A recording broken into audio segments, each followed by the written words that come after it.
வணக்கம்மா. வணக்கம். இன்னைக்கு என்ன சமையல்? இன்னைக்கு காண துவையல் பண்ண போறேன். காண துவையலா?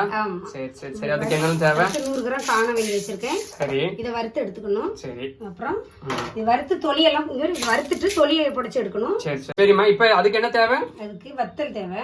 சரி. 10 வத்தல் வச்சிருக்கேன். அச்சா, எத்தனை வேணும்? 10 போதுமா? ஒரு 10 வத்தல் வைக்கணும். அது 100 கிராம் காணோம்ல. சரி சரி. அப்புறம் கொஞ்சம் புளி. சரி. அப்புறம் பாரு 4 பல் பூண்டு வச்சிருக்கேன். போதுமா? 4. சரி சரி. இவன் வறுத்து அரைக்கணும். அச்சா, இதையும் எல்லாம் போட்டு வறுக்கணும். ஆமா, இது கூட கொஞ்சம் தேங்காய் போட்டு அரைக்கணும். சரி சரி. நீ காமி. அரைச்சிட்டு வரேன். சரி. இப்போ நம்ம செஞ்சுட்டு இருக்க இந்த காணம் வறுத்தாங்க.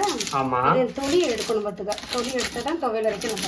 அச்சா அச்சா, அதுக்கு என்ன பண்ணிட்டு இருக்க? ஆமா, இது குட்டி சொலவு இருக்கா? குட்டி சொலவு எங்க ஊர்ல தான் இருந்ததா? ஆமா, இதை வச்சு இப்படி பண்ணிட்டு தொலியெல்லாம் வெளியே போயிடும். சரி சரி சரி சரி. அப்பதான் துவையல் அரைக்க நல்லா இருக்கும். இப்போ இதுல என்ன இருக்கு?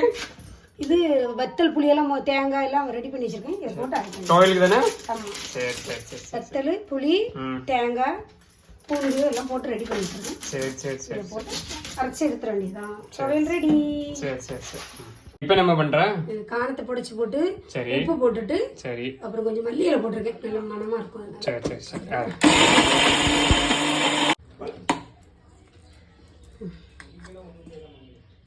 தண்ணி விட்டு சரி சரி சரி.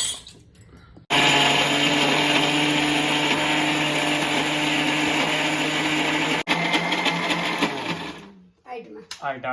சரி சரி. காமிங்க பாப்பா எப்படி இருக்குன்னு. ரெடி ஆயிட்டு இருக்குன்னு சூப்பரா இருக்கா? சரி சரி. சரி ஆயிட்டாமா? ஆயிட்டு. சரி சரி. துவையல் ஆயிட்டா? காண துவையல் ரெடி ஆயிட்டு. சரி சரி சரி. நான் சாப்பிட்டு டேஸ்ட் பண்ணிட்டு சொல்றேன். சரியா? வணக்கம்மா. வணக்கம். வணக்கம்.